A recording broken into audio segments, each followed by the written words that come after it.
So, Battlefield Backcountry 2 has new maps. It's called Map Pack 7. It has 4 new maps, and this one I'm showing right now is Cold War. It was adapted from the single player, and it was in Mission 2.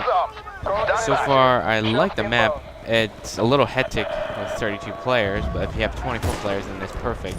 And this is a good place to use shotguns, especially since it's all close quarter combat. So it's the perfect rush map, in my opinion. So, no complaints there. Moving on.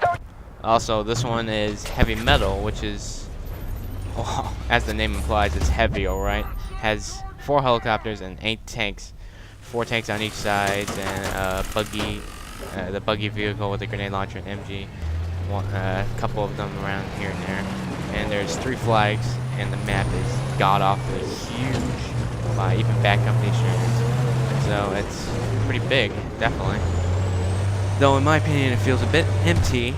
And they should add a few more flags in the empty spaces around, because on the side of the map where you can't get to, where vehicles can't get around, a lot of snipers just sit there and just snipe. The map is so god-awfully huge, you can just get marks and headshots all day. So, my opinion of heavy metal is pretty good, but they should have added a few more flags, and they might need to add a few more quad bikes since it's a pain to run across this damn mountain. Also, this one is the more prominent one, and it was mentioned in the Map Pack 7 trailer, and it is Oasis. And it was in the first game, as a lot of you probably remember. And though I remember it was kind of brighter in the first game. So they adapted it to the multiplayer of Backcountry 2, and I have to admit I like the lightning, and it's pretty well balanced, and probably my favorite map out of the 4. And I like how you can travel on the boats to flank around, and there's a lot of good close quarter U-burn fighting, so plenty of buildings to be knocked around. Another excuse to use destruction, so this map is definitely good, definitely awesome. And in Rush, it was, the first stage was definitely a lot difficult, but if you have a good team, then it should be easy to get by. So no complaints here. Next up is Harvest Day. It was adapted from Battlefield Backcountry 1, and it's apparently popular enough to get into this game, Backcountry 2.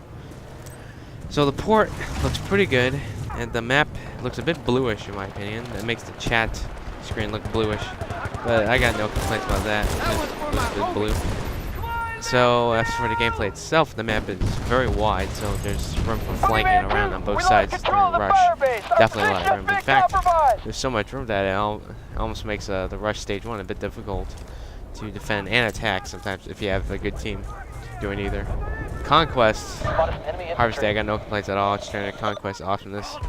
And plenty of tanks and ATVs and stuff to blow up.